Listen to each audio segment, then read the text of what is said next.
Welcome back. We've been talking about those tariffs from Donald Trump all morning. China's already hit back with reciprocal tariffs, but we're still waiting to see how Europe will respond. Germany's the EU's biggest economy, and Berlin's man in London joins me now, Ambassador Miguel Berger. Morning, Miguel. Morning. Should the EU regard it as a compliment that the President of America can't seem to stop talking about how unfair the bloc is and, by implication, how much impact it has on America? Yeah, you know, it's we could laugh about that, but it's really devastating. I think it's the biggest assault we have seen since the end of the Second World War on global trade. And we all will have to find a way to deal with it. And I must say, you know, we are currently, over the weekend, European trade ministers are talking. They're going to meet on Monday and then take a decision on how to react. Well, we'll hear on Monday from the EU what it plans to do, do you think? We might hear a little bit more, but it is already clear that we want to give negotiations some time. So we have decided to react on these tariffs on steel and aluminium till mid-April. But on the massive 20% so-called reciprocal tariff, we want to give negotiations some time, but we are also working out a list of possible reactions. And this is not only about tariffs. So we might look, for example, at services and at other measures, because we always have to take into account that however we react, the end objective of any reaction is to get into negotiations. So essentially what you're looking forward to or looking ahead at is the EU essentially saying to the Americans, if you do this or if you keep these tariffs on, here are the list of things that we can do and we are prepared to retaliate. Yes, we are prepared to retaliate. And, you know, the European Union is a market of 450 million people. It's the biggest place of investment of the United States. The trade relation is the biggest in the world, so we have a lot to bring to the table. And as I said, we want to avoid, as the UK and any other country around the world, we want to avoid this trade war. Only to give you some figures. Germany exports 500,000 cars to the US. A third of our chemical industry, pharmaceutical industry. So we would be massively hit. But obviously, things are much more complex because if you look, who is the biggest car exporter in the US? It's BMW.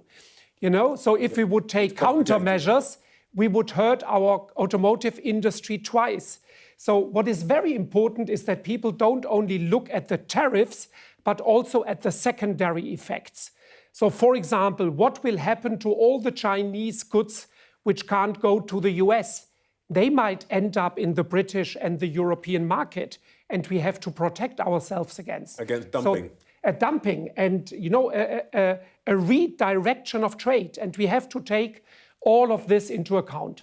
Would one of the targets for retaliation that would get round all of that be essentially the big American tech firms? Because in a sense, there's no blowback from that, is there? Yeah, and the US has a big trade advantage on services and on tech.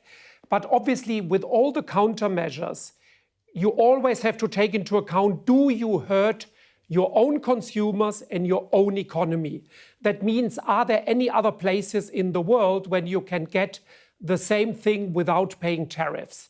So, for example, instead of an Apple iPhone, you can buy a Samsung iPhone, you know, or a phone. So that means that this is something the European Union will take into account. This sounds like a very cautious reaction, actually, because last week the European Union was rattling the sabres very loudly, but it sounds to me like there's been some second thoughts. No, there are no second thoughts. As I said, priority to negotiate, find a way forward, maybe even reduce tariffs we have between the United States and the European Union. But if there is no other option, then we will definitely have to react to that. The Cabinet Minister, Darren Johnson, when he spoke to us this morning, Darren Jones, I beg your pardon, was saying this morning that he thought that the UK could essentially engineer a situation in which it has a deal with the EU and a deal with the United States, both of which are compatible. I put to him the issue of food, particularly chlorinated chicken. Do you think in the end the UK is going to have to make a choice? It's too early to say, but I think there would also be a backlash in the United Kingdom with chlorinated chicken and genetically manipulated food. So I think it's not only the EU consumers who don't want to have that. I'm pretty sure that the British government will try everything to avoid the necessity of having to take a choice. Of course, the central issue for the EU right now probably is leadership. In France, we have a president who's got pretty much less than 2 years to go. There are all sorts of issues going on there. And Germany doesn't actually have a government, or it has a lame duck chancellor. When will Germany have a government? It has a caretaker government, it has a parliament, but no, you're right. So the coalition agreement should be ready after Easter or even maybe before Easter. And then we are pretty confident that till the end of April we will have a new government. Most likely Friedrich Merz from the Christian Democrats will be the new chancellor in a coalition with the Social Democrats. So we will have very soon a stable German government for the next 4 years. Well, when you say stable, that's counting without the advance of the AfD.